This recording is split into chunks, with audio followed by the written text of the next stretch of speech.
Jaye Williams was apprehensive, but I ignored him. Joining us today is Kristen Smith. Kristen, hello, how are you? Very good. How are you? I'm doing great. Jay, are you okay? I'm doing good. It's strange. I'm hearing Kristen in both my ears.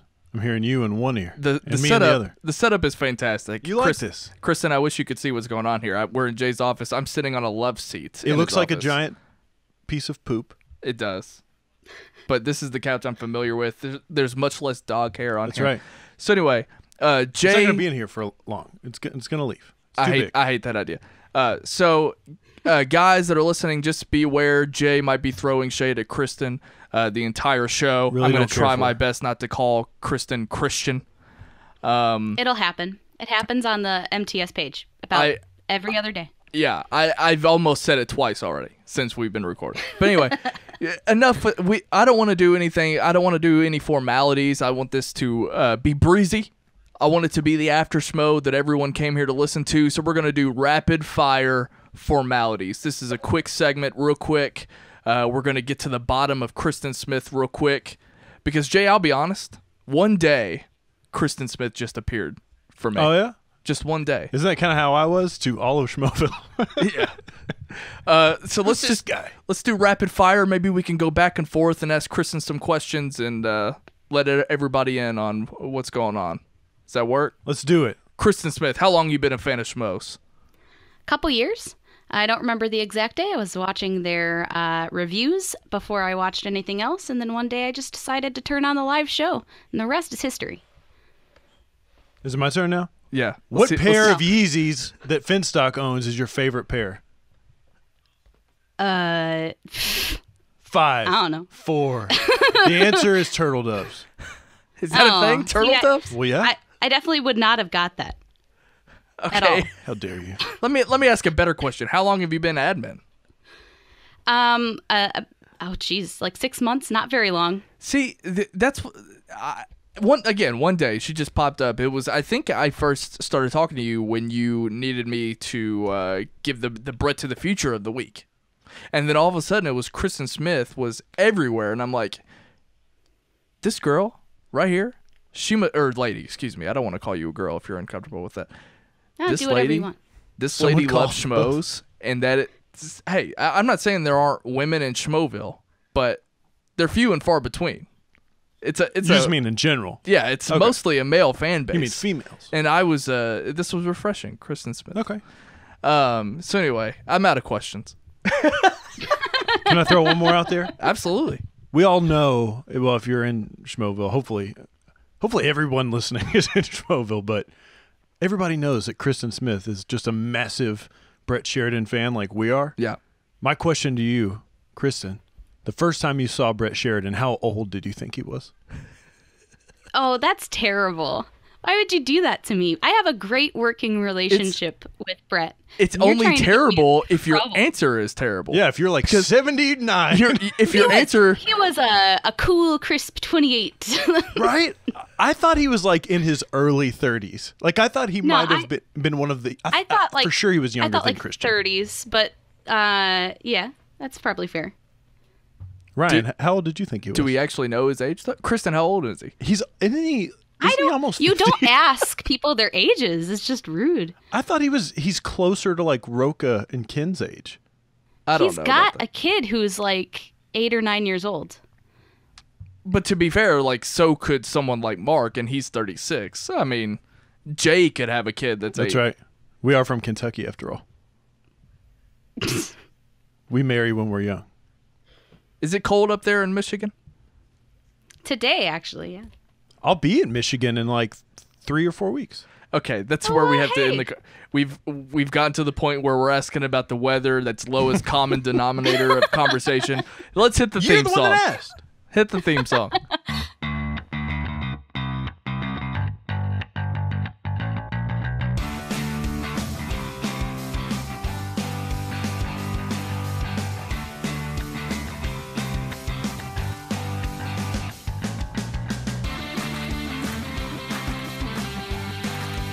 Welcome to After Schmoe, your favorite recap after show for the Schmoes Know live show. My name is Ryan Snelling.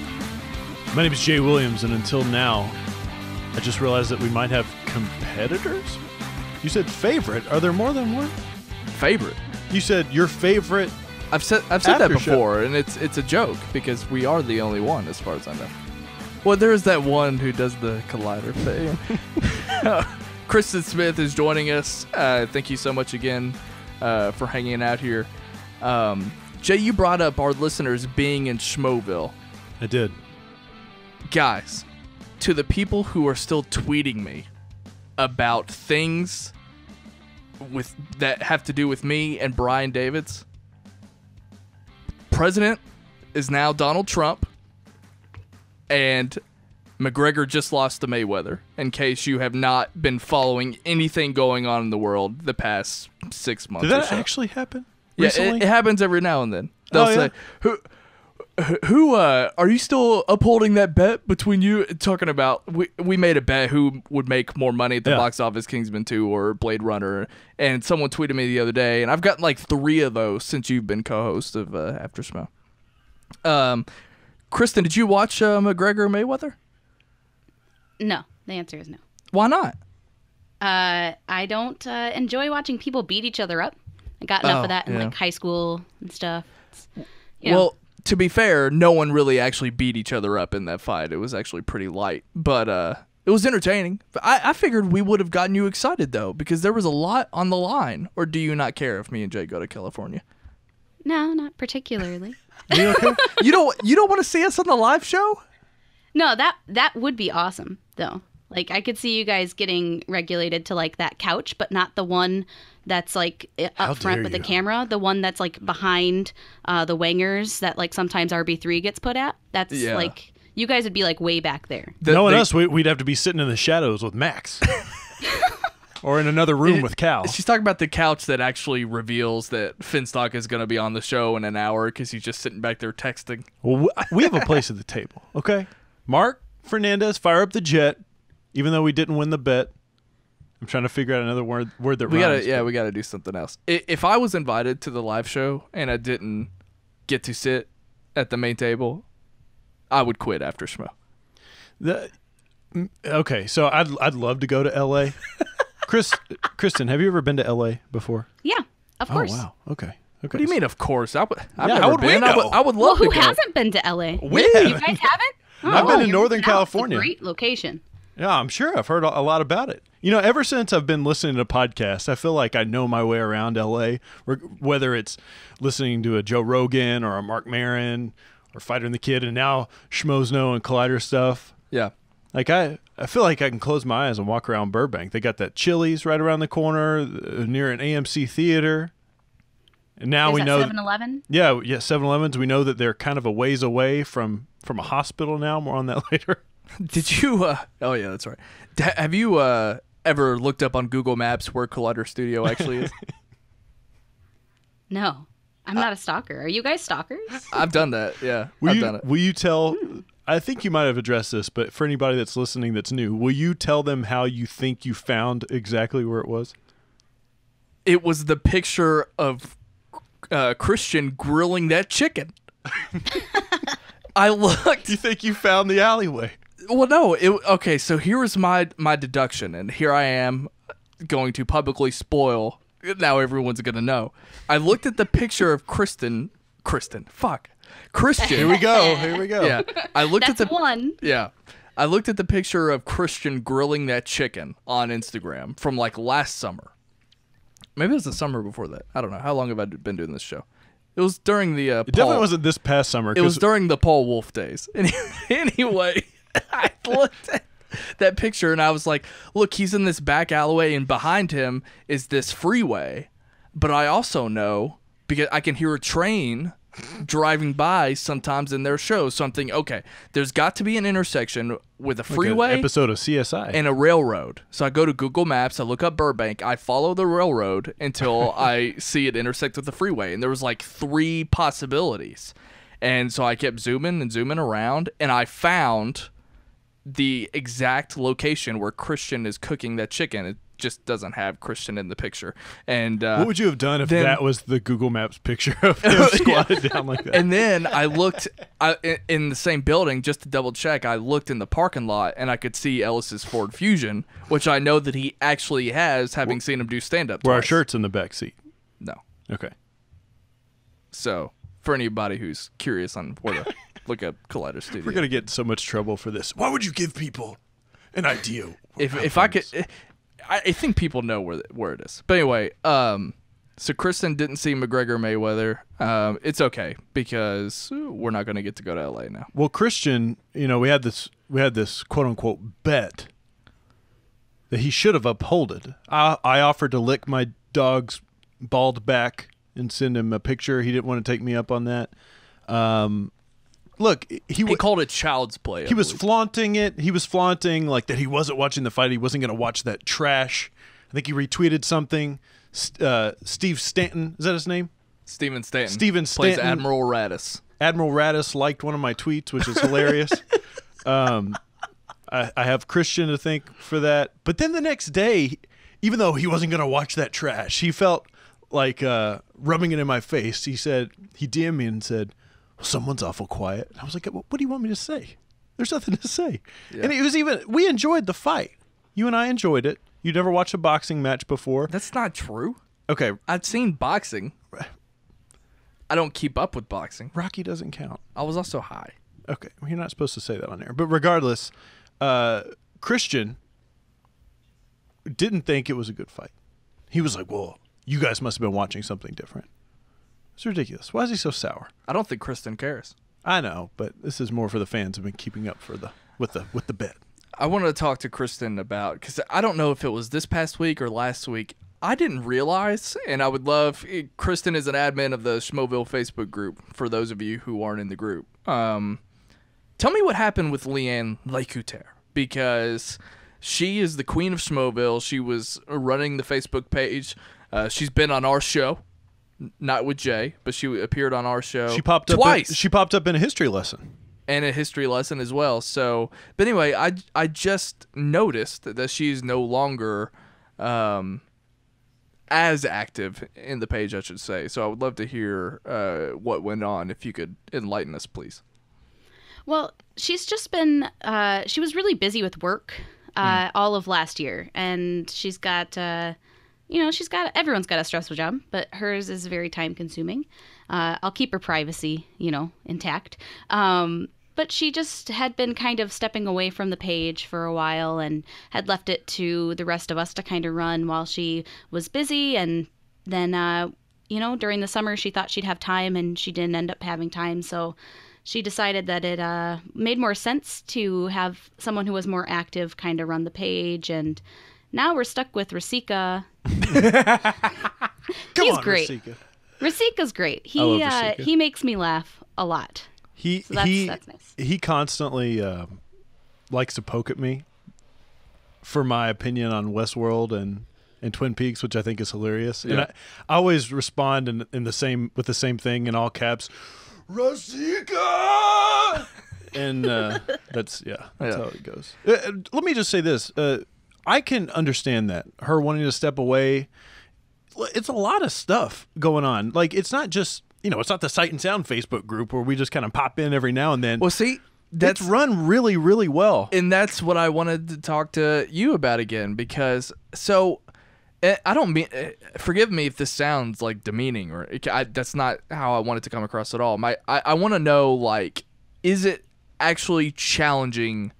Well, no, let me ask you how challenging it is, because it has to be extremely overwhelming when you yourself have your own full-time day job. You yourself have to help monitor the page, and there are, tens of thousands of people in it. Why do you do it, I guess? Well, I mean, I'm on the page anyway. It's not like I'm, forced to be there. It's fun. I consider a lot of the people on there my friends. And so it's just fun. I get to sit around and talk to my friends, and now that I'm adminning, we have our own little chat, and I think we maybe talk about actual page stuff about maybe 1% of the time, and the rest of the time we're just bullshitting with each other and laughing and having fun. So I don't know. It's actually it's a lot more fun than I think people would guess it is. We don't actually do that much work. Schmoeville kind of monitors itself. Everyone, for the most part, is they're all good people. There's a few people who maybe not so great, but I'm just no names named. I'm just now noticing her accent, and she's on the edge of sounding like someone in Fargo. Oh, okay. Well, thanks. That's really nice. Thanks. I live in Michigan. Yeah, definitely. Not the same state as. I know. Yeah. Well, from somebody that hasn't been a part of the group as long as both of you guys, it's funny to me, and I say it all the time, and I promise you, it's not. There's no brown nosing. I would tell you exactly what I think. You're full of yourself. Exactly. Schmoeville is incredible. Kristen's right. It does run itself. Why are you laughing? Why are you laughing? Go ahead. Why are you laughing? Because I heard you preface, this isn't brown nosing, but when you said it, my instinct was just roll my eyes at fine. you. You're right. Schmoeville is trash. No, it is Kristen's fault. It does monitor. It's all my fault. It does monitor itself, and that's sort of what you hope for in big groups like that. That the admins don't always have to step in and police things the way that it is, and it's always relatively positive. Not even relatively positive. It is positive, and it keeps people informed too of everything going on, because we've talked about it before, but there's so much going on in the Schmoelider universe now, whether it's SK Plus or Schmoes Know stuff or Collider. I just think it's a really healthy community, and I appreciate that. Yeah. What percentage of the time do you deny posts in the page? Like how many of those don't see the light of day? In Schmoeville or in MTS? In a both. Okay, both. Tell us more. Tell us more. So Schmoeville, sometimes people get really antsy when we don't post a link the minute it drops, even I think though we might it's have a been live guilty show. of that before. I'm probably guilty of that. It's a live show, so it doesn't air for another 20 minutes, and people get very antsy, so they try and put the post out there. That's fine. We appreciate you guys sending us the link. But those usually get deleted because we make the master posts for people to talk in. We've got specific images for those things. We're very professional, so professional, guys. Standards. So, the highest of standards, guys. MTS is different because we have, spoiler rules and, people are maybe not mean, but they joke around a lot. And some of those jokes aren't very nice, so some of those get trashed. But, we let more through than we delete for the most part. I love seeing the people that, if the master post is delayed, I love the people that comment, anybody have a link for the show yet? It's in the same spot it always is. Yeah, I was like, you're a fan enough to be a part of the Facebook group, but not. They just like going to that one spot. You'd rather sit there on the Facebook page and just instead of opening a new tab for YouTube, subscribe to the channel. Come on. For those of you who have a problem with us talking about the Schmoeville Facebook group, this podcast is for conversations about Schmoevillians, so you can skip forward. Stop fooling with your microphone. What was the other question I was going to ask? The percentage of pages. I don't know. That's all I got. Okay.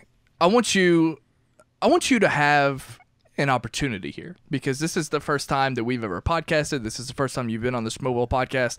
I know, or After Schmoe. Podcast. Yeah. What year is this? Yeah, I'm thinking of Paul Wolf again. So I want to hear, what are your thoughts on comic book shopping? I can't wait to hear these fresh takes of everything that we typically talk about. Tell me what you think about comic book shopping. I love comic book shopping. If you don't notice, I'm the one who always posts the link for it because I love it so much. I just think that John Schnepp has such a great insight into the industry. And I think anything that gets him to talk more is always fun because he's hilarious. And just love him. But the guests they get on are surprisingly good, and not just big names, but knowledgeable about comic books, knowledgeable about art. And I love that. I think it's a great way to get new perspectives on comic books, and especially with some of the guests they get on that are maybe not your stereotypical comic book nerd, right? Like you got the black-eyed peas on. What do they know about comic books? Well, they know a lot about comic books. And you wouldn't guess that automatically, but it's a good way to show that people who buy comic books aren't your stereotypical nerd anymore. And I love that they're breaking stereotypes with this show.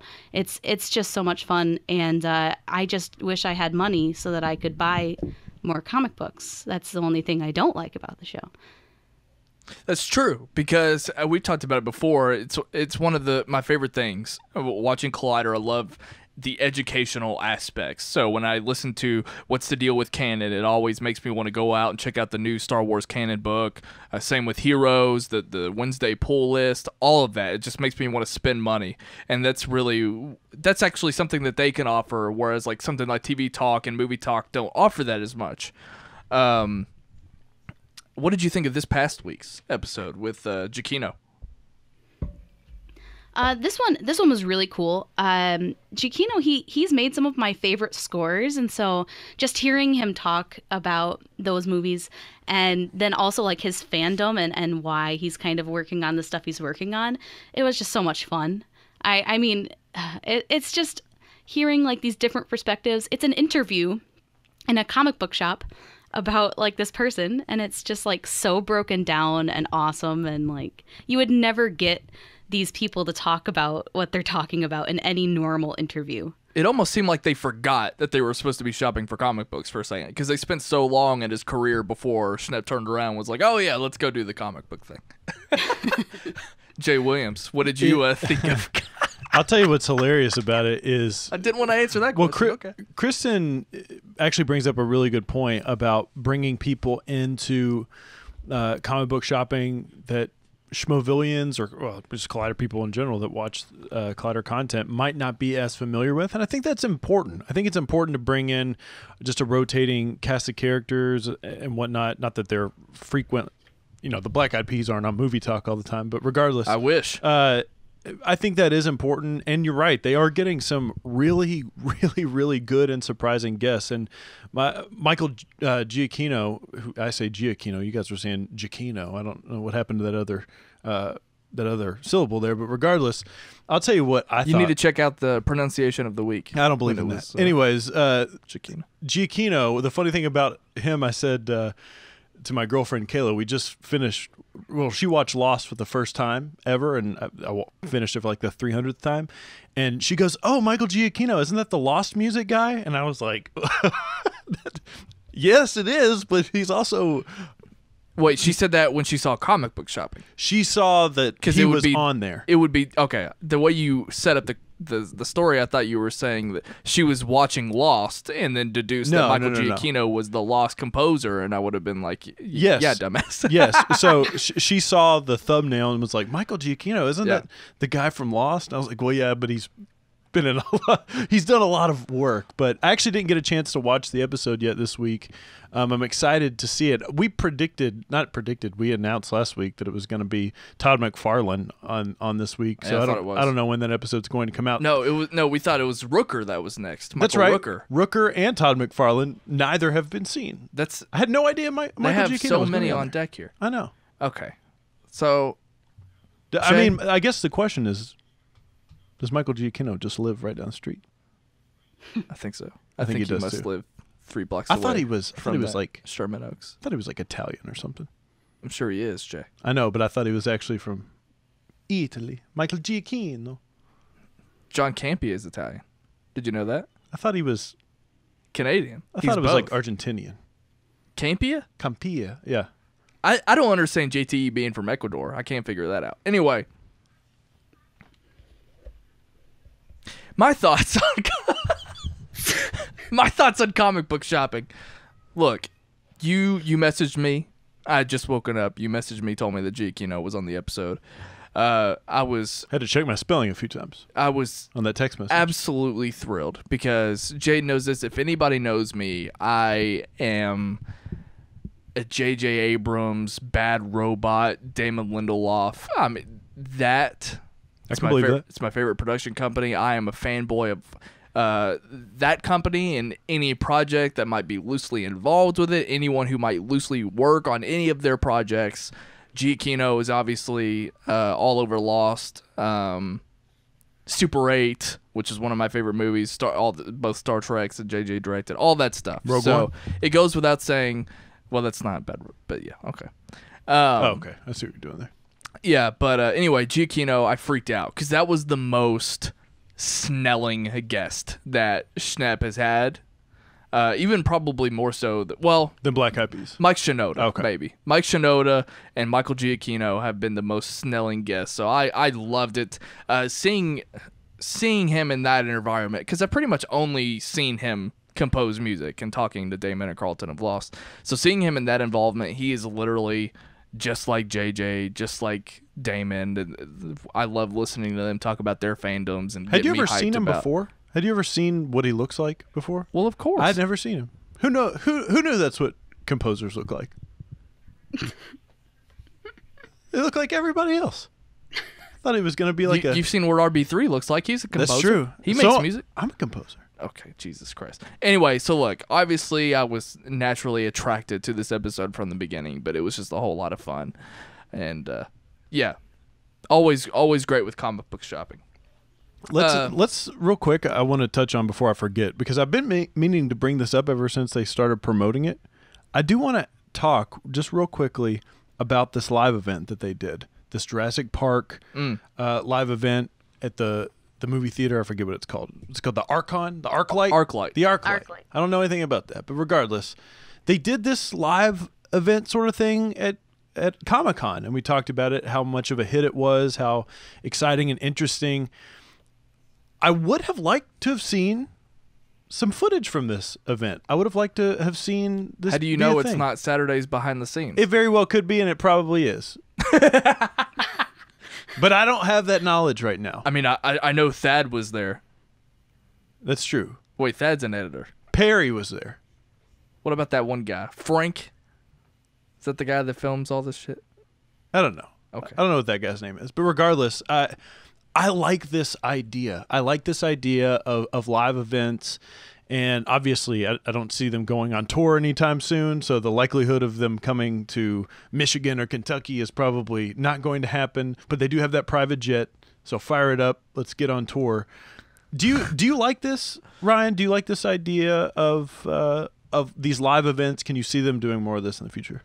Well, I think without question. I mean, it's sold out. I mean, I think that only needs success. I mean, Reilly saw on his Instagram post, he was already talking about what movie he wanted to do next, which is Jaws. But I mean, the very next night, even though it wasn't involved with Collider Video, Collider and Frosty had a screening. I don't think it was a public screening, but Collider had an early screening of Wheelman, which is Frank Grillo. I think Joe Carnahan directed that. It's under his production company, at least. Anyway, they did another screening like that. I just think that since even last year when they started doing these IMAX screenings, Collider.com mainly, I think it was just natural that Collider Video got in on the game. And obviously that sold out show, the fact that they are interacting with their fans there as well. I mean, at least they could just build that same crowd and it would always be sold out because everyone would always just go back to hang out with them, you know, as long as they have meet and greets and shit. My question to Kristen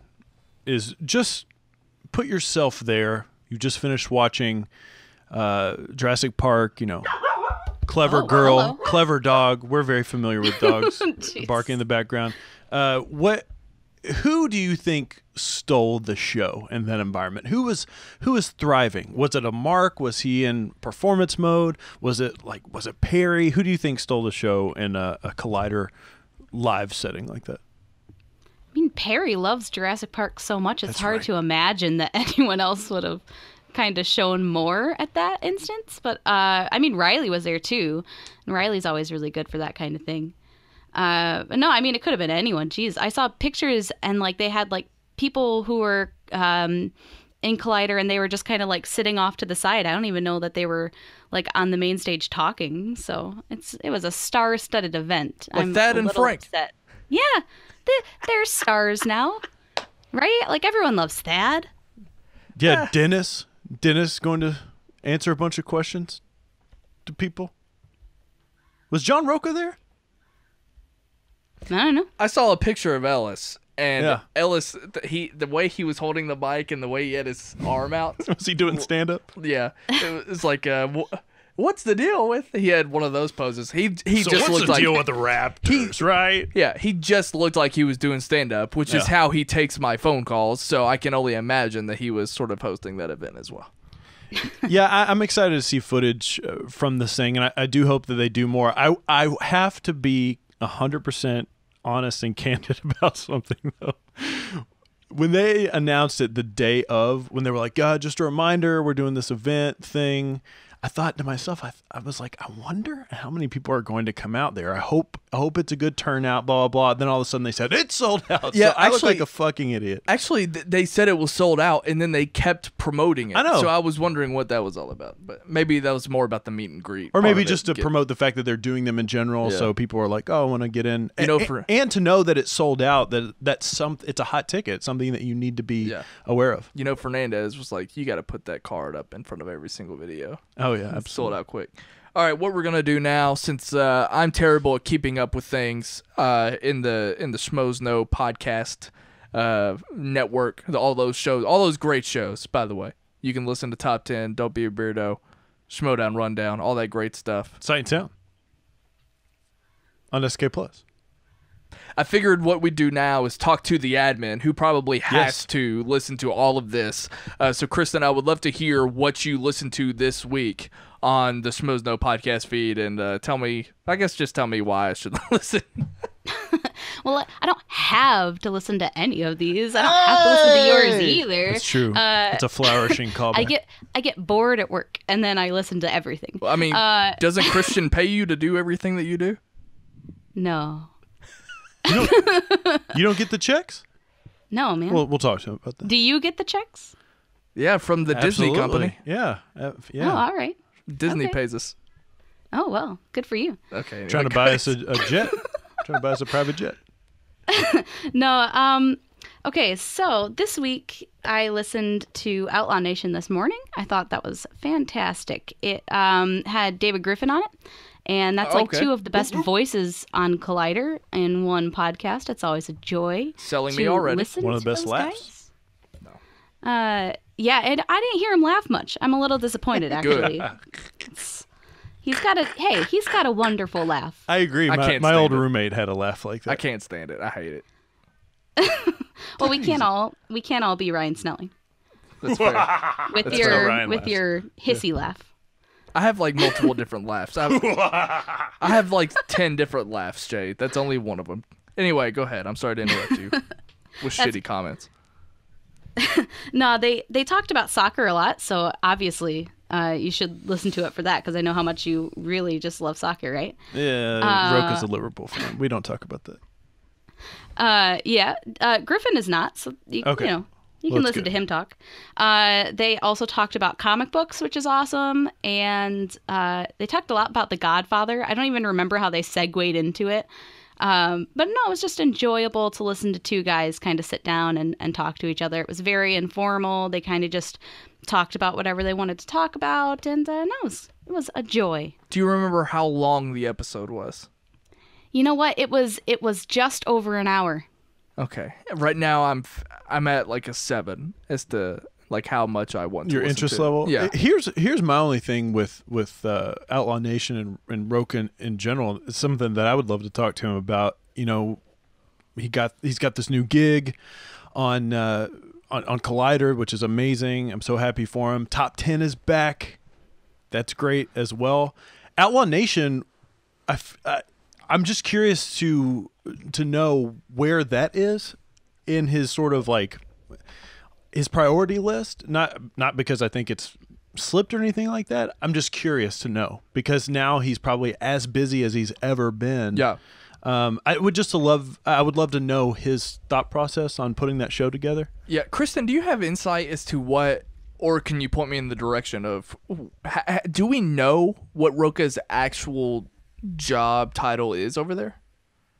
I have no idea. I like how you think I have the ins and outs of everything. He brought it up. I genuinely don't know, and I didn't know if anybody else. Where did he bring it up? I can't remember where he brought it up at. I think you know what? He brought it up on Twitter, because you gotta like Twitter stalk people. Yeah. Yeah. Yeah, I think he had mentioned that he is I think it was something with Reilly. I think he said he was some sort of producer and on-screen talent and a writer. Well, you know what will be very helpful is in like Him 3 coming on the days. show. In 3 days, we will get a message. Roka is this, you dopes. He'll send it to you. Yeah, he'll get it. Listen to the shows, you dope. Look, I'm not bashing anything. This has been a week where I haven't been able to. I listened to Top 10. I enjoyed Top 10. You like Top 10, right, Kristen? Summer movies? Top 10 was great. Summer movies. I've seen like 8 movies this summer, so that's actually pretty decent for me. I was gonna say I've probably seen about 8 movies this summer, maybe a little more, not much. I've seen like 2. Yeah. So, well, you should get on that. Let's talk about the headliner, in my opinion. There's a headliner? Yeah, the headliner of the SK Plus crowd. Last week's After Schmoe. Sight and sound. No, I'm just kidding. Let's talk about Don't Be a Beardo with Mark Reilly. Oh, I thought it was a fantastic episode. Reilly, in general, his story is fascinating. He's been with the Schmoes for so long. I mean, that's what's interesting to me, because we know all these people who have been with the Schmoes for a long time, but between he and Ken, I mean, he might be the longest running, in fact, Mark Reilly. And his story is just super, super interesting. He got very personal on it. Kristen, what was your takeaway from Don't Be a Beardo this week, if you listened? Of course I listened, guys. Come on. It was really cool listening to him talk about a different part of, the process. He was talking about writing a lot and how he kind of progressed into where he's at. And I just thought that was really interesting with him kind of talking about writing some new scripts. And I didn't realize that the movie that he wrote was filmed in Michigan. So that's kind of cool. Way to go, man. I wish I had been a fan. Is that Gray Skies? Yep. Gray Skies? Yeah, Gray Skies. Filmed like right in the smack dab middle of Michigan. And then, I'm a new horror movie fan. And so listening to him talk about horror movies is actually the reason I started watching them. And he talked about them for a little while, and he's just very passionate about them. And I love hearing that. And really good. And Beardo, he almost got him too. He has a great way of making people cry when they aren't expecting it. And he was so close, you could hear it. Really? Reilly definitely was going, yeah. Yeah. Here's the thing too, and Kristen brings up a great point. And I'm not a diehard horror fan. I have my own thoughts about the genre in general. But it was actually really nice and really refreshing to hear somebody as passionate as Reilly talk about horror, but also from a creative perspective. Somebody that actually has written horror and whatnot. That was fascinating to me. And Kristen's right. I found myself being able to relate to a lot of the stuff that Reilly was talking about in his personal life. I thought it was actually kind of hilarious because I was fist pumping some of the things he was saying. You guys can listen to Sight and Sound stuff if you want more of that. But regardless, it was just a good conversation. And Beardo, she's right. Beardo has this way about interviewing people where he just kind of lets them go. I've talked about how I'm not the best interviewer in the world. I like to interrupt people a lot. All right, you've had enough, even though you're the guest. I think that, and actually I'm kind of ashamed because I consider Reilly a buddy of mine. I've talked to him more than most people in that entire studio, and I actually have every intention of listening to it. I just didn't listen to it by the time we started recording this here. But the thing, to give credit to Beardo, I like to make jokes about his show, but the thing about Beardo is, yes, Beardo could have easily just done the interview that Schmoeville podcast did with him last year. I haven't even listened to it yet, but I know for a fact that Ken Knapsack did. Yeah, I know for a fact that there's no way in hell that it's the same interview because there's no way that I'm comfortable doing the things that Beardo can do. Obviously, it's just a totally different environment, and so I am really genuinely excited to listen to it because Reilly is one of my favorite people over there. I think you asked me a question a few weeks ago. I think the question was, if there's one person in that studio that was ever mistreated, who would it be that would get you most worked up? Right. And my answer was Reilly. Yeah, I think, because it doesn't bother me if Christian gets shit. But the other thing I want to say about the interview, for the people that that Beardo has had on his podcast. We get a lot of perspective on people's personal lives and living life in LA and sort of the cutthroat nature of just the creative industries in general. And I think that's fascinating. But man, Mark Reilly has such a great perspective and such a great spirit about, because he's gone through some shit. Okay. And he's constantly picked himself back up. He addressed like how hard breakups are, how being sort of in a pit and in the bottom of that pit and climbing back out of it. He just had a very refreshing take and a more positive take than I think some, and people can't help the way they deal with problems and this and that. But I just thought it was a really, really fantastic episode. And one thing I just realized, this might be the most obvious thing to certain people, but I just realized that if the Schmoeville podcast or After Schmoe wanted to interview any of these people, it would prominently be about their history with Schmoes Know. How do you know Mark and Christian? It could still be about Mark and Christian. Right. Whereas they have this platform to open up and talk all about gray skies, which is something that I've only heard referenced. I don't know a whole lot about it. So I'm genuinely pumped to go out and check it out. Probably later today. All we do is promote Beardo on here. It's because it's a great podcast. Well, I'm just hoping he'll then reciprocate. I don't think he ever has. I don't think he's ever been like can you in the imagine? middle of. What if he just interrupted his guest? He was like, "Real quick, Riley, before you finish talking about divorce, let me just plug. Let's rate and review on iTunes." All right, so before we move into the live show, Kristen, you've been around for a while now in Schmoeville. After Schmoe has been around for a little bit over a year. I want to know, is there anything that you have just been really aggravated that Jay and I have never brought up? Do you have any theory or take that you were just dying to get out there? Anything you want to discuss at all? Okay, so I don't know how this got lost in the shuffle, but like, I don't know, a year ago-ish, there was this big thing about Makuga licking a urinal, and they were going to film it, and it was going to be a big deal, and then it never happened. How has no one like freaked out about that? It's been a long time, and it's Makuga licking a urinal. It seems like a big deal, right? Yeah, I would think so. Yeah, let's make this a thing. Look, I think for one, I'm all aboard. If we want to, like right after this, we can go to the Facebook group and just start trolling them or pressuring them to do this. I've noticed a pattern though, and I think it's all about Christian just poorly upholding the bets that he makes. I think that's all it is. I agree. I concur. Yeah, that's what it is. But you're right. I totally forgot. I broke that story on the podcast. That whole, because it started out as like a $3,000 bet or something. Of what amount of money would it take to get you to lick the urinal? And of course, it ended up. Then something else happened. It evolved into something else, and then it was about Makuga. Did you ever go dance on that guy's lawn? Remember he made that bet on the show? Yeah. Did he ever dance on that guy's lawn? I don't know. Where'd that kid live? He lived like right down somewhere the road. in California. Yeah, like what's his name? There's no way. He lived right down like the road. Giacchino, like right down the road. Yeah, that's right. They're neighbors. Like Evan Goldberg. You didn't know? I don't think so. I feel like they would have filmed it. I know, or right? The kid would have tweeted out. Christian, or posted if to you're Facebook. listening to this, He's make not. him. Well, he is. He definitely is. Make Makuga go to that guy's house. You can film a VR thing and let him do the VR thing on that kid's lawn. Oh, that'd be funny. That would be funny. So I remember. I don't know if it was for 250. I think it might have been for 250. There was all this hubbub, this milestone of an episode for the Schmoes Know Show. We're talking about episode 298 this week. Still no talk of any kind of big celebration Have or they planned surprises.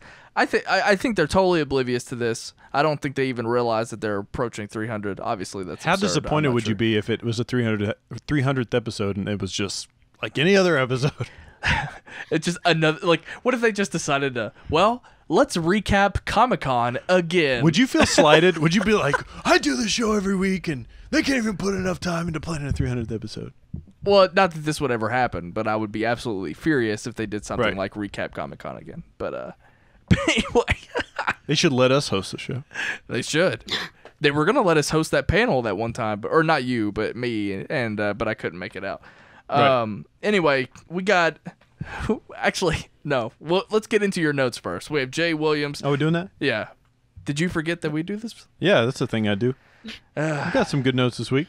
So, Kristen, do you want to take over Jay's segment? Or? I have notes, but I don't think they'll be as good as Jay's. He's had a lot more practice with this. That's right. Gotcha. This is something we stumbled upon. All right, now it's time for your Schmoes Know live show. Stream of conscious notes brought to you by SightSoundPod.com and Take 3 Productions. Oh, okay. No one is on the show. Ken, that's racist. Why is Mark on the couch? Hey, Josh killed a guy. Hot Ones is a great show. I'm trying to find something funny to write, but I'm literally speechless with this whole situation. Oh, I can't wait to hear what that. I just need Mark Fernandez to know I'm a big fan of Hot Ones and First We Feast. Shout out to Chili Klaus. Cobster and Roca have beef. If Ace has problems with Thrones, our relationship will change. Oh, God. Oh, we're talking about Spider-Man in late August? Ace is officially propelling the show. I agree. Lost did stumble to the end. Makuga preach. Makuga is on fire. Fuck it up. The way Ace has offered criticism of Game of Thrones is the best I've heard on the internet. Ace has convinced me Game of Thrones is terrible. Oh, God. Jesus. You've got the Mila Kunis. The Makuga Brett beef is back. Fun fact, I once watched Requiem for a Dream on a first date. The girl cried, and the relationship ended in divorce. And that is your Schmoes Know live show. Stream of conscious notes brought to you by SightSoundPod.com and Take 3 Productions. Thank you very much.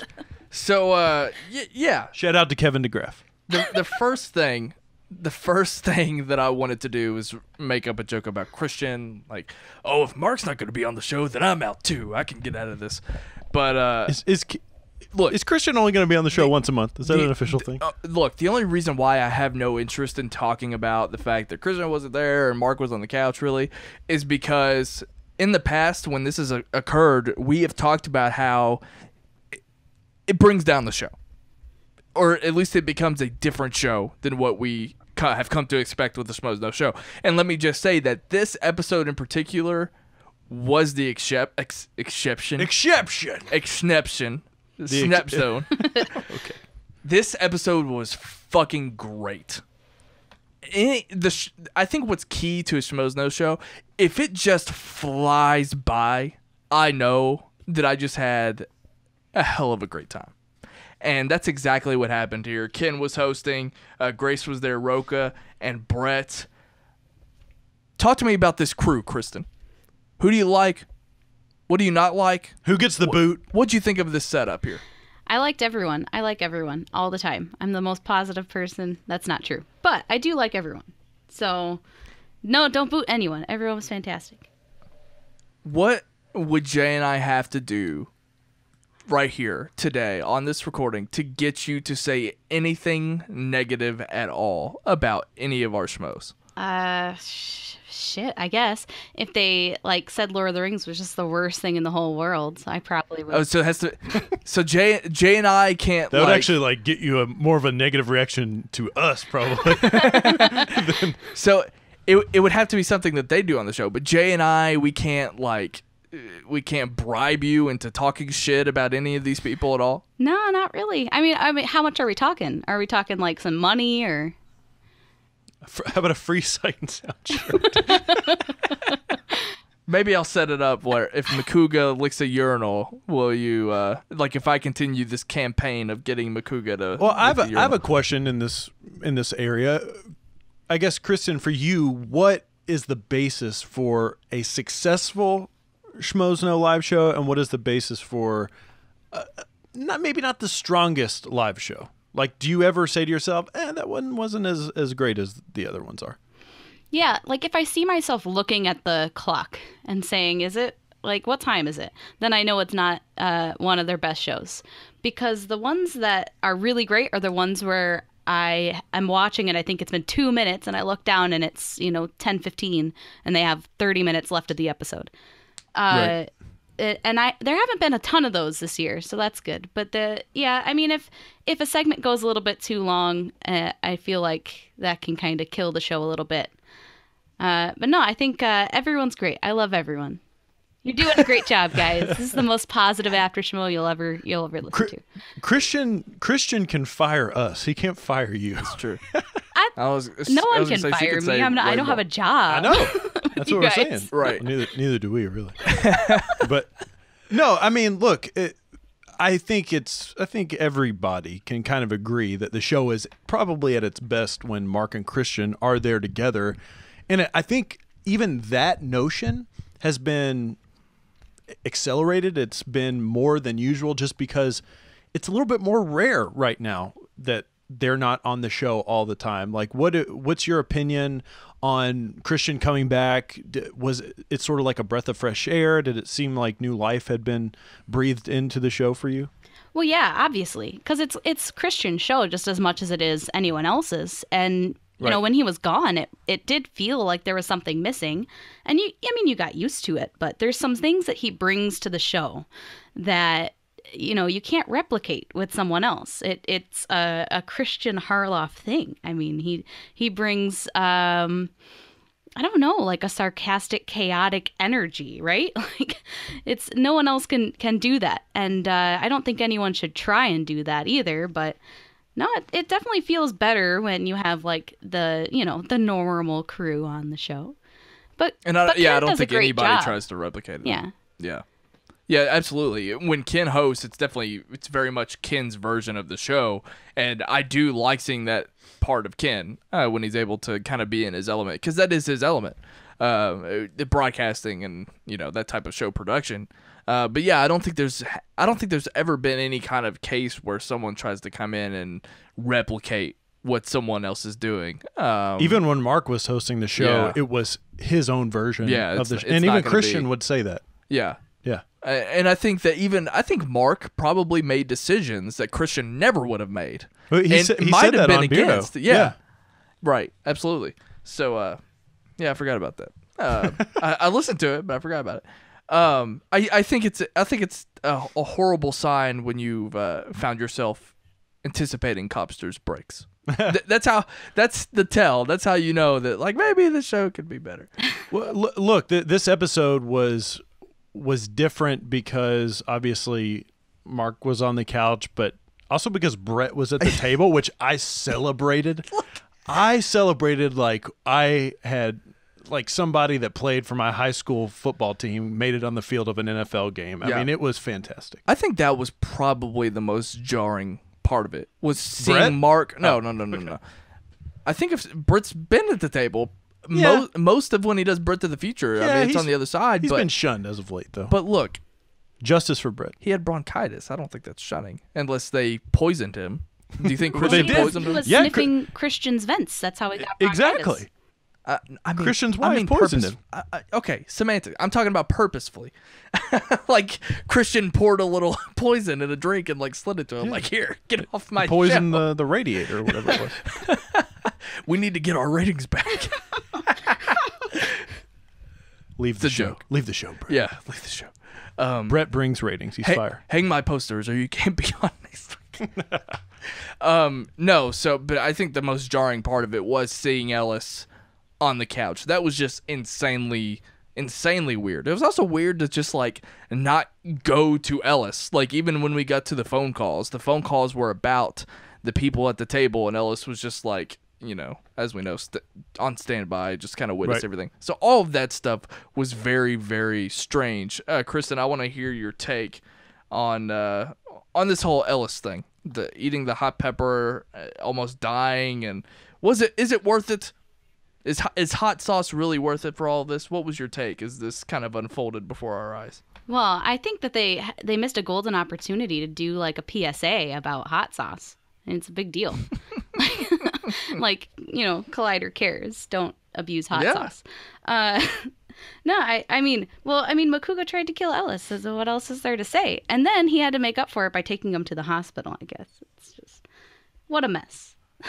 Yeah, it was pretty nuts. And I think what actually flourished was their bromance. Because I know, you think so? I know that's what it was. Yeah, I know those guys are like best buds. And it is funny to talk about how Makuga almost killed Ellis or whatever, but you really kind of felt the admiration that they have for one another throughout that story. It was just such a bizarre. The whole thing was just such a bizarre. Not only is the story just absurd and ridiculous and unlike anything that I've heard as of late, even though we just watched that Hot Ones and I was watching Kevin Hart literally die eating some of this hot sauce. The funny thing about that is that to me that situation, I wouldn't put it past anybody at Collider for something like that to have happened. Yeah, I totally get it, especially when you've got some cross promotion with another complex show like Hot Ones going on. I never in a million years would have expected it to happen to Ellis. Like, that's what breaks my heart. Ellis is the nice guy, right? Well, I think if anything, you feel that Ellis is one of the people. He's one of the more conditioned to be wild. Like, I know Makuga has he's that the one wild that cracks man the persona. jokes about things like this. Makuga is the wild man persona, and I get Christian had his 2006 peak, but Ellis is still the one that like goes ladies out and drinks, and he's hanging out with comics all the time. And I just feel like doing that kind of stuff is more of what we know about Ellis, and yeah, it's just really weird that he was able to be taken down. Yeah, but it breaks my heart. I want to see the footage. Maybe this is what the behind the scenes should be. That's my question. Was Frank that one dude? Was he in the back of the car with Mark the whole time filming all this stuff? No, the most absurd thing was hearing that that Mark was asking for an ambulance, but Christian was saying that it was going to cost too much. It was going to be too expensive. Because he's the company man. Exactly. He's the company man. We talk about it all the time. Mark Fernandez comes around the corner. Hey, Christian, it's fine. Just get him. Maybe Ellis booted Christian from this episode. Maybe Christian or was Ellis, Christian thinking, now is my time? I think maybe Did he poison Christian might have made Ellis that mad to where he's like, look, I can't even look at you. It's going to be Makuga sitting on the couch next to me. Because everybody knows if you're going to poison Mark Ellis, you poison his Panera tea, his Panera sweet tea. Yeah. You don't have to do the awesome-tacular bit. I don't know that he's drinking sweet tea. Is sweet tea a thing anywhere else but the South? I don't know. Yes. Do you have sweet tea? Okay, yeah. Do you have sweet tea? Yeah. Sweet tea in the South is very different than sweet tea anywhere else. I will say that. I've been around some places. Ryan Snelling. Is ours like what, thicker and just more sweet than anywhere else? I don't know. I'm keto. I actually don't even drink sweet tea, so I have no reason to say that. I'll be honest. I didn't even really take this story seriously at first until I saw Ellis adjust his arm and I saw the hospital bracelet, and I was like, "Oh my fucking god, this actually happened!" And the thing about this is, Ken was leading building up to this, and said something about jewelry. I swear to God, I thought to myself, "Oh, did Ellis get engaged?" And then I thought about it, and I was like, "Well, the man doesn't wear a ring during engagements, so why would that happen?" Oh, gee, that wasn't in your notes. I know, right? Look, I don't fuck with spicy food. So I'm not. You like a nice ramen every now and then. That's not spicy to me. You can get, okay. Like, the hottest sauce I get at B-Dubs is Caribbean jerk, and sometimes, depending on how much sauce they put on the wing, it's too much. So I dance with the devil at Caribbean jerk. There's no way I could go any farther or be on a show like Hot Ones. My genuine opinion is that spiciness is nothing other than something that takes away from the flavor of the actual food. Like, I just have a genuine opinion about making your food spicier, and I think it sucks. Well, how hilarious is it that we just watched that Hot One stuff? Like, I just showed you that for the first time this past week, I think. Yeah. And now this happened. Kristen, what do you make of all this? Like, what do you make of... First of all, how dare they? Why are they taking shots of hot sauce? Is this just complete irresponsibility? Who wrote this segment? I don't know who wrote it. I mean, I guess someone who has it out for some people, because that's just wrong. I mean, that's What if it was Roka's first segment that he wrote and it went terribly, terribly wrong? Oh, that would be the worst. That sucks. What a good first day on the job, right? Have you ever taken a shot of hot sauce? Do you like spicy food? I have been known to eat some spicy food. I may or may not have had some ghost chilies in my life. Oh, snap. Oh my God. That's Dancing with the Devil. Oh, yeah. I literally That's wanna throw Dancing up. with John Roque. How come every Real time you hardcore. hear about this is the hottest pepper in the world? I've heard that in multiple internet, TV, and multiple places. I hear about the hottest pepper in the world, and every time I hear about it, it's a completely different pepper. Every time. I've never They're been trying to able outdo themselves. I've never It's like been able podcasts. to retain that bit of information in my life because every Yeah. time I hear about it, it's a totally different pepper. So They just like to what keep the hell? you on your toes. They don't want you getting too comfortable with your knowledge. That's right. The people with the peppers? Yeah, the Yeah. pepper people. The people with the peppers and the Perry pants. Yeah. Perry. She wasn't on the show. I was just trying to do my piece. Alliteration. Yeah, you just want to talk about Perry. There's nothing wrong with talking about Perry. She's cool. That's right. She's a cool girl. We like her. I genuinely hope that Ellis is feeling better today. Get well soon, buddy. Hopefully he doesn't do any long term. The fact that he showed up on the show, I think that does that mean he's okay? Well, I don't know if it's mostly. I think it means that he's a champ Yeah. and he's willing to, I guess I'm curious what his dates are, his tour dates. Like, is this going to make him cancel a stand-up show? Well, he was on Movie Talk today. That's true. He was on Movie Talk today. He looked Did fine. he say anything about it? They alluded to it, but they did not come right out and talk about the incident. Was his in face question. red or sweating or anything like that? Not more red than normal. Is that a trick question? I want to know. I want to know what Christian has to say about this. In fact, I actually DM'd Christian earlier on in the day, and he didn't respond, which is just par for the course. And I want to know what he has to say about this. Well, he was the one that was like promoting it like it was a fight on Twitter. He's tuning into the live show right now to hear how Makuga killed Ellis. I wish. And I was like, where are you? You're not on the show. Where are you that you're tweeting this? I went through my entire Instagram to see if there was like maybe some Instagram stories put up about this. Nothing. I don't know who's running the social media over at Collider and Schmoes Know and stuff like that, but let's get some updates throughout the day. Yeah. Come on. It should be like Mova or Wendy or somebody. Yeah. They act like they're busy. Should they feel ashamed of themselves or No. That's really not a quite shamed shamed level. enough? Yeah. No. Okay. No, I'm just trying to put that to bed because it's that joke has been You know who spent. should be ashamed of themselves? No. Is Max, okay? Because there's no way this Max kid, and we should have just kept calling him Jobin because that's the joke that we came up with. No, But- Jobin was that other guy. Oh, yeah, it was.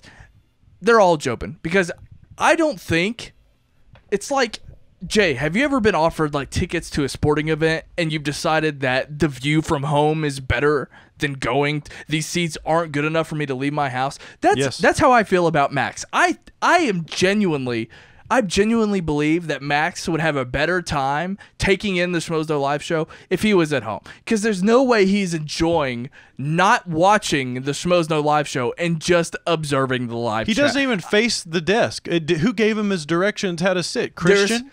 I will never, ever be convinced that he is enjoying just monitoring the chat like this. And to be frank, I'm kind of upset that I didn't watch it via the YouTube browser. That way I could have been not trolling him, but I would have loved to have been messing with him in the chat. Just to get something. Just something. I mean, he's just a kid. Come on. Poor Max. Is he a kid? Hey, I mean, he looks like a kid. I think, didn't they say he was someone's kid on the show? Cody's. That's kind of impressive, actually.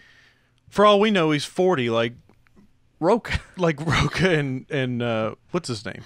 Brett. Yeah. Yeah, that one other guy. Yeah. Okay. I thought I had more on Max, but that's all I had. Starring that Natalie, what's her name? Yeah, that Natalie, what's her name? Who did that? Brett. I Brett. can't remember. What he's I was talking gonna say I can't think of who did that. Yeah. So one thing I want to discuss, it's so. There have been multiple instances where I've just been baffled about some of the lack of knowledge on movies and TV with the actual staff at Collider. And it's like, I know that I've brought it up before, how I don't understand how comic book movies isn't everyone's strength in the movie trivia Schmoedown. Because that's all these people have talked about for the past several years. I've never really understood it. And I'm not even saying that's a fair criticism. It's just something that I've observed and it surprises me. So a moment that genuinely surprised me, and I want to know what you all think about this, is when Makuga genuinely didn't know about the Hellboy reboot. How he had to stop and say, "Oh, you're not talking about the one with Ron Perlman," and he just heard this for the very first time. And then I'm like, it's so strange for someone to work at Collider, and because you don't get those type of moments very often. So is that anything? Is that anything? I don't know. Who are you addressing? You addressing me? Either of you. I just know that I was shocked, and I was like, at first my instinct was to go, "Oh, you idiot!" But then I'm like, no, that's not right. I just you don't get a lot of those moments, and I thought it was so strange. Yeah, I think, again, we talk about it all the time, and we've been trying to bring in this perspective of the casual fan and whatnot. But the point that you're making, the fact that he does work at Collider, he works in the writers' room with the people that write the news stories. So that is a little bit surprising. No, he doesn't write the news stories. No, I'm That's saying Reilly. he's in the same office. Oh, He's in the writers' room with the people that write the news stories. Yeah. So it is a little bit strange. But I also think back to all the times he's been on Mailbag, and like, somebody will ask a question. He's like, "Oh, I didn't even know that was a thing. Like, how am I supposed to have a take on that? I didn't even know it was a thing." I think it's an honest approach. It's a nice little insight into somebody that, as ingrained in this culture as Makuga is, he can still miss some things. Right. And it's not like, look, I am not under the impression that Makuga goes into the office and for his entire workday, he just sits and watches every single Collider show. That's not what I'm saying at all. He's too busy watching TV. There's just so much discussion. I mean, all they have to do, or maybe not. Maybe they purposefully don't talk about movies and TV. I don't know. Anyway, can you think of any kind of moment like this at all, or were you not surprised by this, Kristen? I'm never surprised about anything that Josh says. That's a fair take. He's a character. It's a fair He's a take. character. And, I think sometimes maybe he plays it up a little bit, too. And I have no problems with that. He's a joy. Oh, no, he was dead serious, though. He genuinely did not know what they were talking about. I don't think that he was playing with us this time. Well, and comic book movies is not his forte. It's true. That is true. If it was that Top Gun remake that they're talking about, he would have known That's right. every piece of news about that hasn't even been released yet. That's true. Look, the Josh Makuga experience, the Josh Makuga perspective, which I'm going to give to him as his new podcast title. That enjoying him is a strange thing, because there are times when I've been very frustrated with Josh Makuga. Like I get fed up. We've ranted about him, but not ranted about him. That's not fair. We've had our issues with him, but there's times when I also love and appreciate and respect the things that he says. Like, he's saying the things that I want to say. So it's being a Josh Makuga fan is like a roller coaster, and I love it. Do you have a Wild Man shirt? No, it's the most apparently it's the most popular shirt on the store, and I don't like following trends. So, Kristen, did you watch Game of Thrones? Do you watch Game of Thrones? Did you watch with us? Hell yeah. That was one of those times where Are you ask. You one of the not 1 million people or whatever? Yeah, that was one of those questions that you already know the answer, but you're doing it for the sake of segue, for the sake of your audience, because I know that. So, Kristen, have you ever owned a plant before? Ooh, plants. That's what an interesting question, guys. Look, the meat of this episode was Game of Thrones, and I remember last year when I did this type of after show, and I purposefully did not listen to that entire portion of the live show because I don't think I had seen hardly any of Game of Thrones at that point, maybe just season 1 at that time, and so I didn't get to enjoy it. This time around, I'm so happy to have been caught up and appreciated this conversation because every bit of it was fire. Right. We talk a lot about the conversations that they have during these types of portions, and sometimes they're fine, sometimes they're great. Like it's a fantastic conversation on the live show when people are waiting to interject, like Cobster. Hey, I want to say something. Can I say something? Stuff like that. And these spirited debates between Ken and Ace, I think that was fantastic as well. I meant to bring this up during the Collider portion, but I did a little bit of research today, And the Game of Thrones, for people that don't know, Game of Thrones is very, very, very important for people in this sort of pop culture discussion space. I mean, it really is like a hot time for a lot of shows like ours. Sight and Sound has gained in viewership and listenership just because of this. And the Collider content, I mean, the Game of Thrones shows are fucking killing it right now. Not only that, but now they're starting to bring back the what were they called back in the day? The Crash Course. They were bringing these back to a certain extent with Ken doing them. They not only are they doing fantastic numbers wise, I'm watching it as somebody who hasn't read the books. I'm watching it. I'm enjoying it. I even showed it to my girlfriend. And she appreciated it. They are killing it with this content, and they're extending it. 2 as well. or 3 have they done now? They've done 2 to my knowledge. They did one on the Golden Company, and they did one on Aegon, who that name represents and whatnot. Oh, we also forgot to mention the Blade Runner thing that they did as well. Absolutely. The short film directed by Ridley Scott's son. 500,000. 500,000 plays. It was number 50 on trending videos on YouTube. And the Game of Thrones finale discussion where they said like 1,000 people watched live. I thought they said 10,000. I think it was 10,000. 10,000. Oh fuck! You're lowballing them. That's Joe Rogan live stream nuts. numbers. Yeah. Anyway, so what was great, and I showed Roka this. I wanted Roka to see it when I came across that video. It was number 22 trending on YouTube. That video. Great. Fantastic. So, anyway, Kristen is a fan of Game of Thrones this past season. How much did you love their discussion? And, I guess my follow-up question would be, how happy are you when the Schmoes Know sort of just represent everything that you're thinking when it comes to something that you're that passionate about?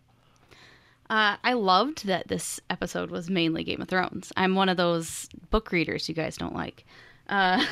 Boo. We don't have a problem with book readers. No, I don't know about that. You guys should talk about them a lot.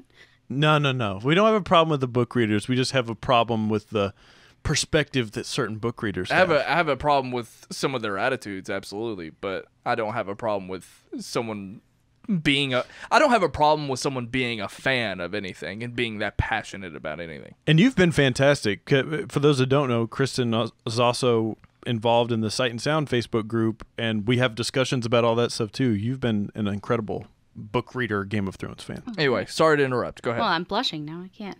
How do I even? No, I thought it was a really good discussion, and it was great that they got to talk to so many people. They brought Ace in, and Grace, who was a new fan, got to talk about it. They completely ignored Brett, even though he said he had seen the whole thing. That's hilarious. That's just like the funniest thing in the whole world, actually. And poor Ellis isn't caught up to the show. He comes in the middle of the thing and says the cutest thing I've ever heard in my whole life. There's ice dragons? So adorable. I'm sure he doesn't want to be known as adorable. Maybe he does. I think he thinks he's the adorable Absolutely. one. Yeah. Well, he might have been last night. So He's the cute one of the Schmoes Know pairing. I actually want both of your takes on Ellis's place in all this. We know he didn't really have a whole lot to do, and I know, Ryan, you don't like the fact that I just openly take in spoiler stuff. Yeah, I fucking can't stand it. So Mark Ellis was Jaye Williams in a situation. Imagine talk it up. Imagine Let's how I hear felt. I was everything. freaking out. I was like, oh my God, why do you want to do this to yourself? How are you going to appreciate the show now? Oh my God, that drove me insane. I don't know. Between Ellis not watching Thrones and just casually being like, oh, whatever, to potentially one of the greatest seasons that the show's ever put out, between that and Brett not having seen the previous 3 seasons and falling asleep during the finale, I couldn't decide what I was more pissed at. Okay, so there was one part in the show that nobody really picked up on live, but when Ace was just going on and on about his perspective on Game of Thrones, which I appreciated, at one point Mark had come back and somebody said something about spoiler alert after he'd already said he didn't care. Right.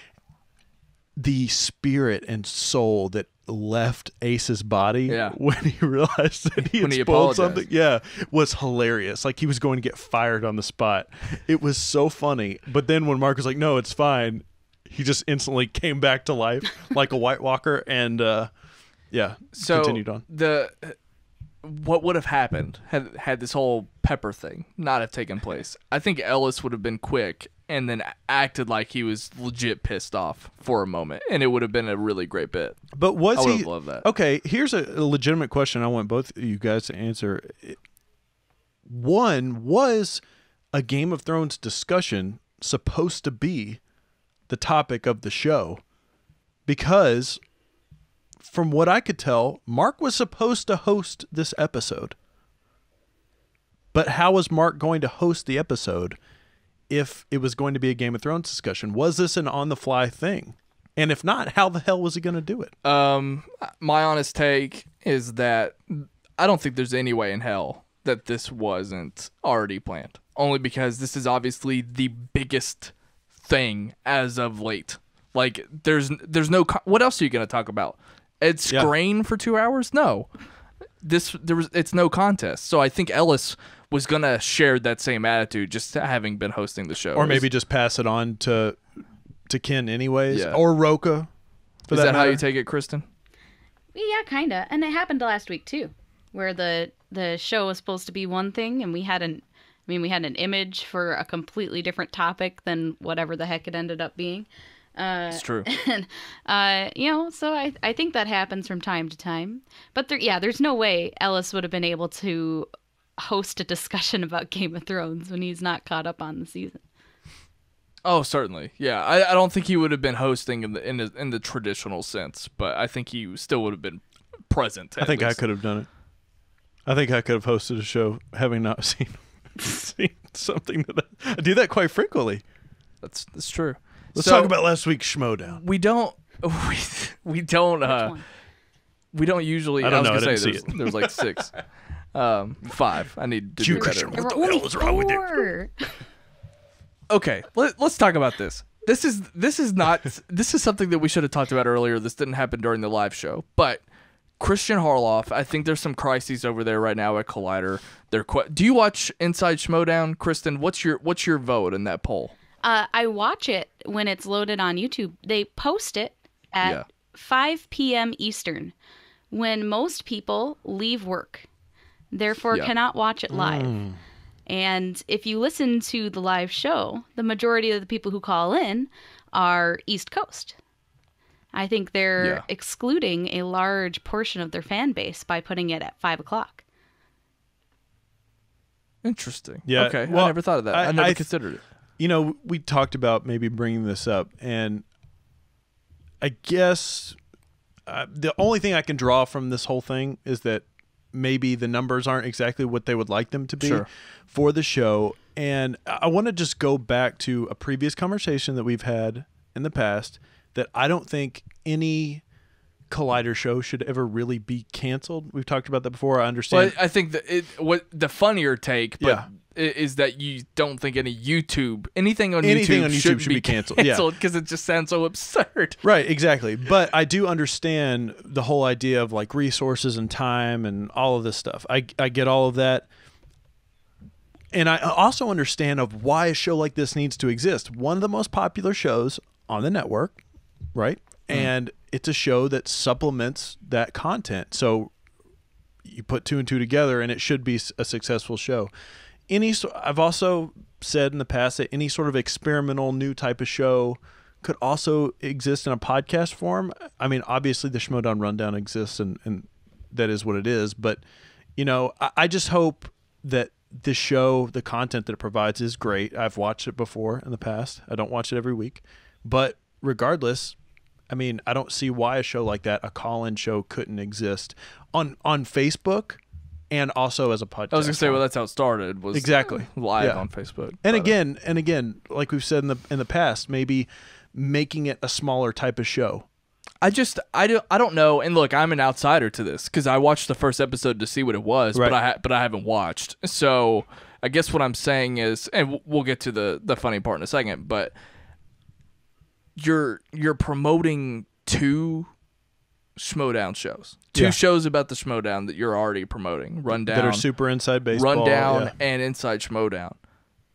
It makes a whole lot more sense to me if you just, and I guess right now this is a huge if, but to combine the effort. 100%. But I know that, you know, the hosts of Schmoedown Rundown, they're all scattered, of course, so they can't all do that show from Collider Video, but it's like, is it really the best thing to just try and promote two different types of Schmoedown shows when, I mean, you already had one that existed with its fan base?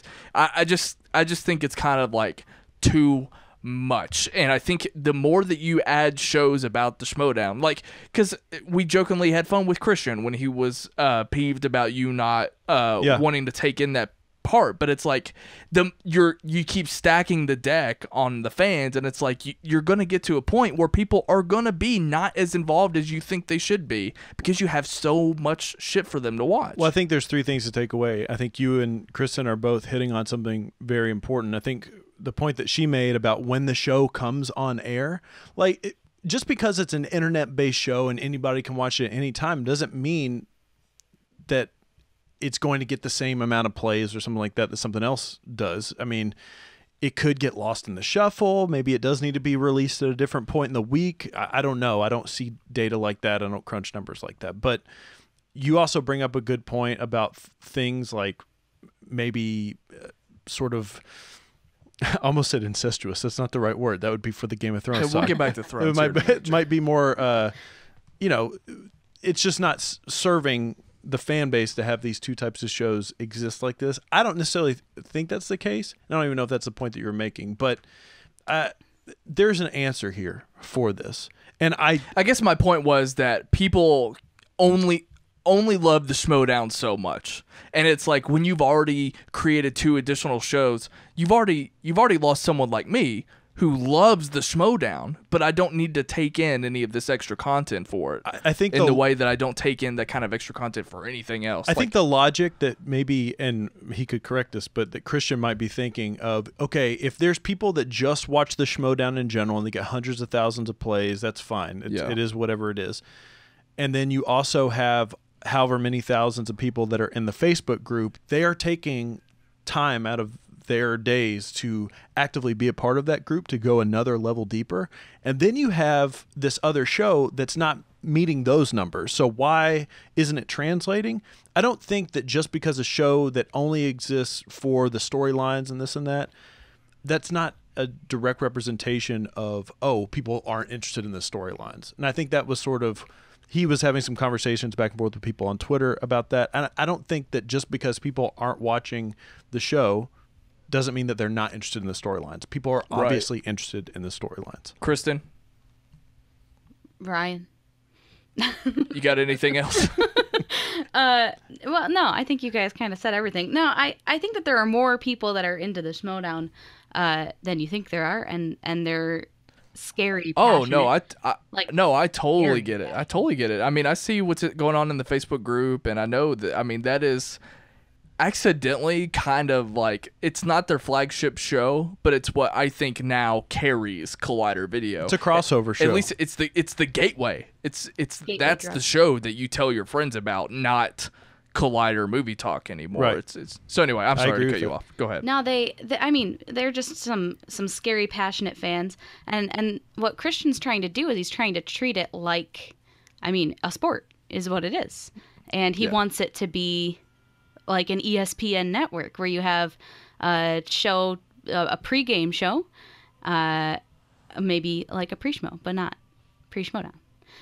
Which is what inside Schmoedown is the pre-show, right? It's discussing the upcoming matches, talking about their strengths, putting in an interview, and then you've got the Schmoedown Rundown, which is like your sports talk. You recap, you do the highlights, you talk about the statistics, and it's a smart way to market it, is what it is, because they're showing that there are people who will treat this like a sport. So if you think about it in like a marketing perspective, it's actually pretty smart. And let's call it like it is, okay? Let's just be honest. The show, honestly, hasn't been around long enough to really make a judgment call. Like, oh, it's not doing the numbers that we think it should be doing. Well, it hasn't been around long enough. It's only been around for, what, a few months? how often is Inside Schmoedown like thrown in or interjected into an actual Schmoedown? Yeah, exactly. I mean, I hear Schmoedown Rundown promoted. I hear... No, that's not even what I mean. Okay. Like the opening portion where it's like clips and flashbacks and the montage of how we got to this particular place. How much of a role does it play into the actual Exactly. show? I don't know. And not... I don't think much is my I think opinion. maybe that's what you're saying. I don't have I'm sure it has in the past, but I don't have as much of a recollection of it. We're going to get so many DMs. He's going to be like, whoa. Oh my God! I guarantee he loves this conversation. Oh, 100%. I was gonna say he loves it because, for one, this is a great conversation because we're genuinely curious about this. It's pretty good. But anyway, the funny part of it was I was seeing Christian go back and forth, and people were relaying the same message that you relayed to him earlier, which was sometimes I'm just not as invested in the storylines. And I just wasn't having a great day that day. Right, but it was similar to that. Right. Whereas he was peeved at you, but his response to those people was, "That's fair." Yeah. So these people were saying something worse, and he was more accommodating than he was to you. But I work for the network. That's true. So back to the Game of Thrones thing. Kristen is a huge fan.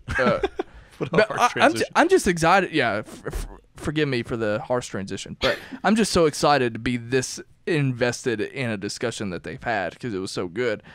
Kristen, I'm just curious, whose viewpoint represents yours the most from last night's show, and whose viewpoint is the complete opposite of yours?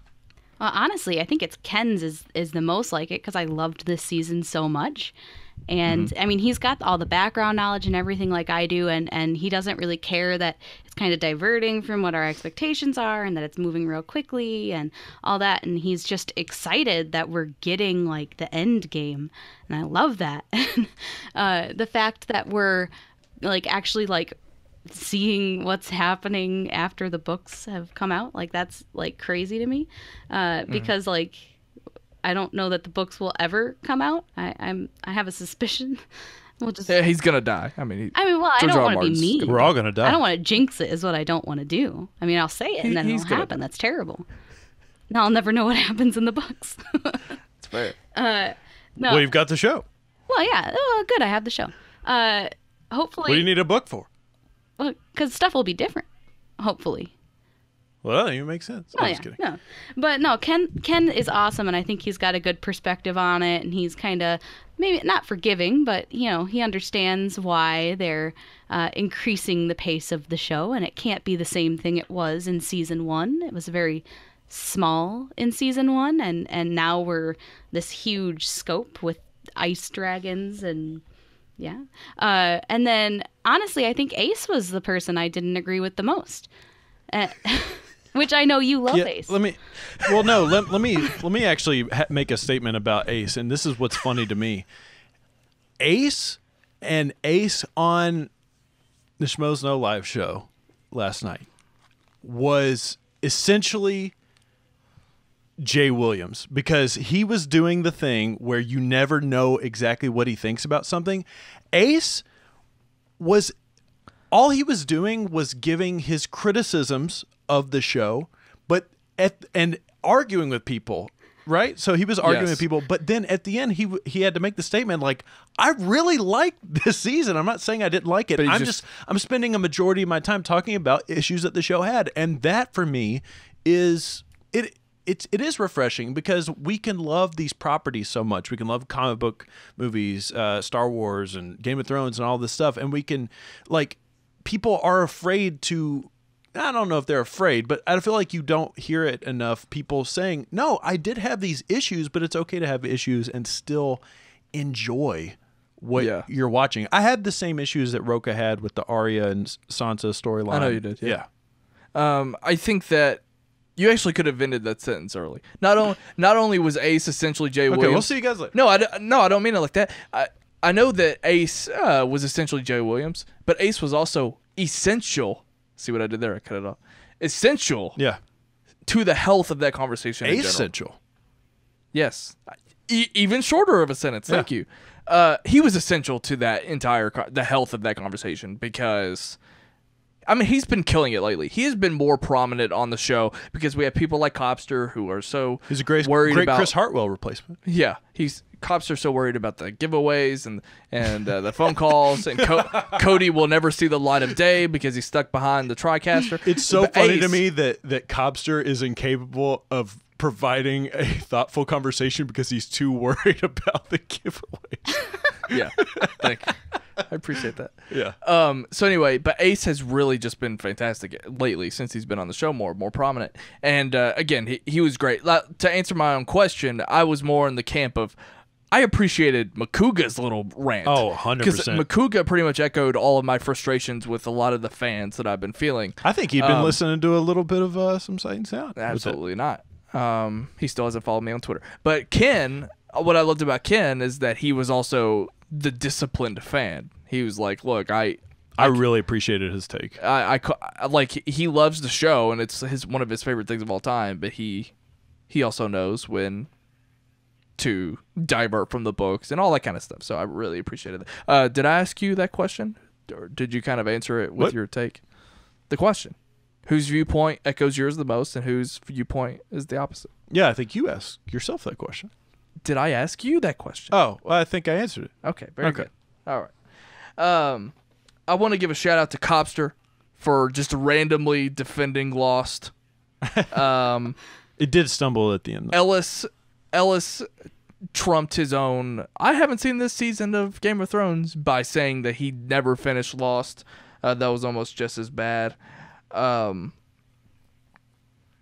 pretty much all I got. I know that we need to talk. I know that Kristen little Brett to the Future wants action? to talk about Brett because again, going back, Kristen is one of Brett's biggest fans. Kristen, who do you think is a bigger fan between the three of us of Brett Sheridan? That's me. Oh, okay, good. Yeah, hands down. There's no question about that. You're the one who organizes Brett to the Future. She has a chart. I have an Excel document. I'm very professional. It's amazing. Actually, do you have any behind this? Like, did you talk to Brett while he was out? Yeah. Of course I did. Yeah. Do you want to know what we talked about? Is that what you're... Yeah, I do. I would love to hear about some of those conversations. He told me he was sick and I was coughing a lot. And then he told me he went to the doctor and got some medication. And then a couple days later he said it didn't work. And then he went back and got new medication. Is this like what some you were stream hoping? of consciousness. It's just, no, it's not at all. Actually, it's just step by step. He then had disappointment. He told you when he went to the grocery. Told you he deposited a check at the bank. I was hoping that he was like delirious and he was like talking about his hallucinations. Do you think Brett thinks he's using Twitter, but he's actually just DMing Kristen Smith the whole time? Like, oh, he doesn't like Facebook DMs, so we email. I told you we're very professional. We use emails.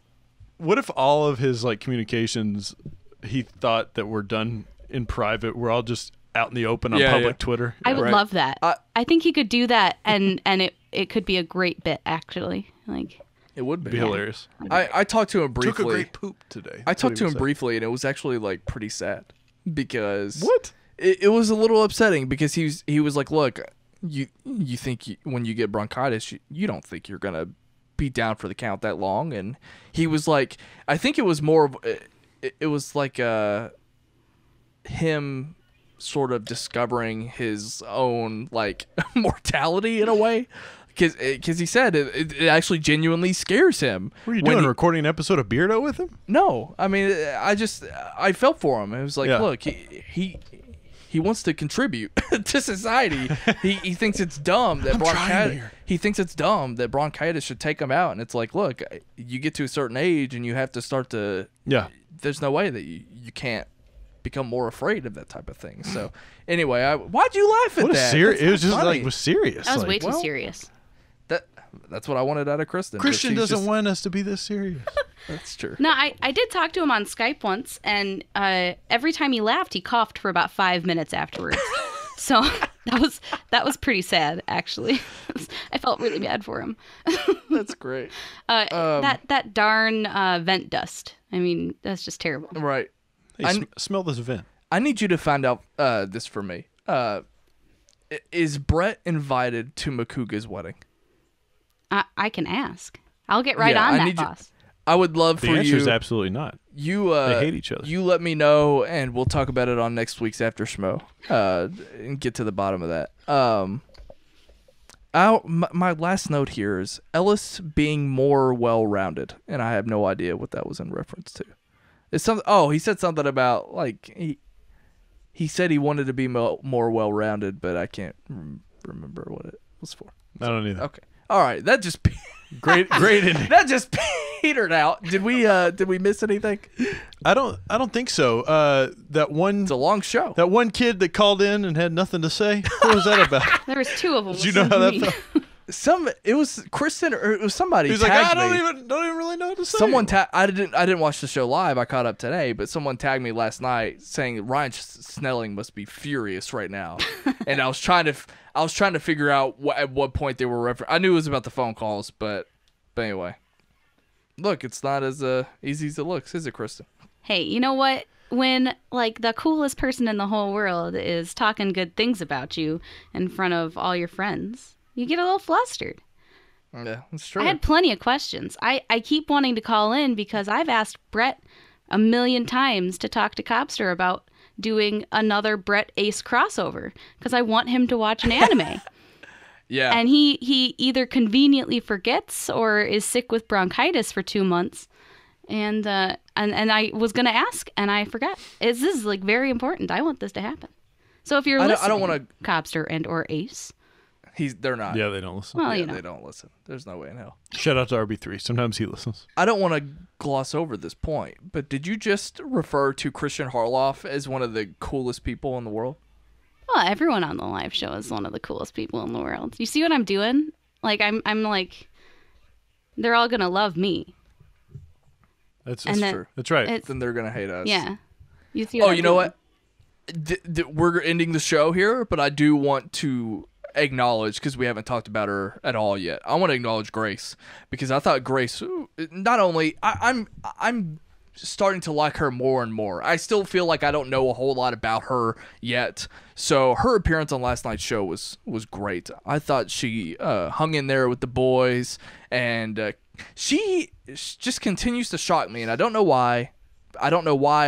I question how much she knows with movies and television. I guess it's because she comes in like she's an actress. She's not, in my mind, she's pundit. She's new to being a pundit. I'm not questioning fandom. I guess what I'm questioning is, maybe questioning is the right word. I'm continuing to be surprised by her knowledge. You're learning more about her fandom. How much she can, like, she stands her own on these shows. I really, really am enjoying her time. The last thing I'll say about Grace being on the show is just the fact that she continues to hold her own at the table. We've talked in the past about the curse of the fourth chair, and that's taken a few people since they've, I mean, it's only been 2 weeks, but since they've rearranged this is the second week in a row I haven't noticed the curse of the fourth chair. And she's funny.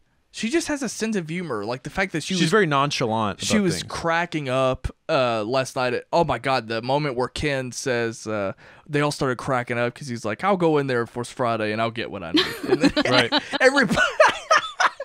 Everybody busted out laughing, and I thought it was great. That was just a fun kind of fun moment that we got to see. But Kristen, what are we missing? Anything else before we head out? I can't think of anything. We talked a long time. I'm not sure that we missed anything. We did 2 whole hours. Yeah.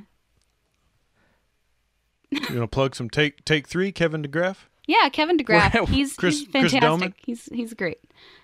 Kristen, tell us about where you are online. All right. Thank you so much for doing this, by the way. Thank you for joining us tonight. We don't extend this offer to many people. In fact, probably never again, except to you. Stop asking us, everyone else. No, I was going to comment on the fact that 2 weeks ago you guys both said that you didn't want to have anyone invited on the show ever, no guests. That's right. And then like that conversation day, was more about, you want to be on After Schmoe? I'm like, sure.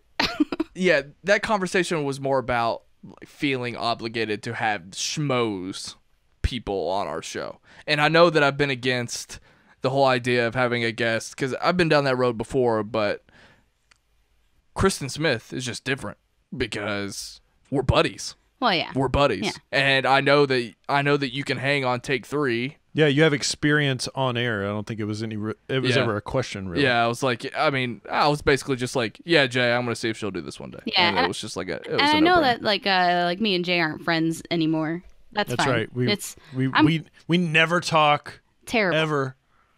Terrible. That's all shtick. Yeah. People are gonna be like, why don't they like each other? Yeah, this is the new feud. It's a joke. See, like the live show can have their beefs, and then like me and Jay will have one too. That's right. Yeah. What Ryan would probably tell you about me is that I just kind of don't really care about anything. Like whenever issues come up, I'm just like, okay, that's why It's Just a Thing really does encapsulate my sometimes personality. It's fucking hilarious, and sometimes it's extremely frustrating. Yeah. So when he was like, "Oh, Kristen's gonna be," I said, "That's cool." All right. Yeah. So tell us about where they can find you. Tell us about Take 3, all the stuff that you've got going on. Yeah, certainly. So online, you can find me Twitter, Instagram, Stardust Smith _K10, the number, not the word. And you can also find me hanging out on Take 3 Productions, a YouTube channel. We do Schmoedown reactions. We do kind of like a movie talk-esque where we just talk about movie news and then talk about a segment and hang out. And that's tons of fun. And then this weekend, we're having a live Lord of the Rings watch along for Charity. They still won't tell me who Charity is, but I hear she's nice. Nah, it's sorry. It's for the Make-A-Wish Foundation. Like a real charity. So yeah, but yeah, we're going to be marathoning all the Lord of the Rings movies over the course of the weekend, and you can watch me geeking out about my favorite film trilogy and my least favorite film trilogy. So that's going to be fun. Your least favorite? Wow. Oh, the Hobbit Jaye Williams. just sucks. Where you at, Jay? You can find me on Twitter and Instagram at Jaye Williams, J to the A to the Y to the E. It's the same for both. You can also go to sightsoundpod.com and get your T-shirts. Sight and Sound is about to celebrate their 1-year birthday. It just so happens to coincide with my 30th birthday. I better see, even though I don't check Facebook ever, you better bet I get on Facebook to see if people are going to wish me happy birthday. And by coincide, you mean that they're like a month apart. But yes. Actually, I don't mean that at all. September's the birthdays for the two greatest things in the world, me and Sight and Sound. Okay. Anyways, we've got new shirts coming. We've got new fall line of shirts coming. That's fantastic as well. I also do a music show on Sight and Sound every single Friday. Come and join in on the shenanigans. You can hear me this week telling a story about how I stabbed myself in the back of the throat with a Starbucks straw. It's awful. Ryan, where can they find you? And that's going to be the bit that gets everyone to listen to this show.